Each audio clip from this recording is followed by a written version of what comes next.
తలుపు దగ్గర ఇటుక రాయి తీసుకుని నా దగ్గరకు వచ్చారు. నా దగ్గరకు వచ్చి నా దగ్గర కూర్చుని ఆ ఇటుక రాయి పెట్టి నా గుండెల మీద కొట్టడం ప్రారంభించారు.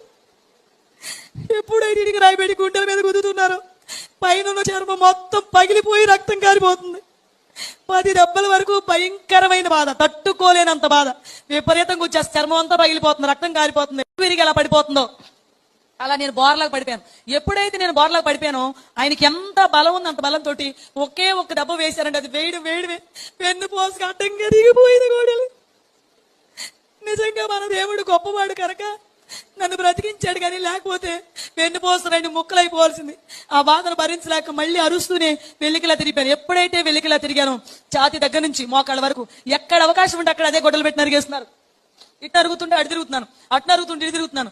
అనుకోకుండా ఒక గొడ్డల దెబ్బ వచ్చి కరెక్ట్ గా నా ఎడమ వైపున ఉన్న మోకాల్లో దిగిపోయిందండి గొడ్డలు. ఎప్పుడైతే గొడ్డలు మోకాల్లో దిగింది ఇంకా భరించ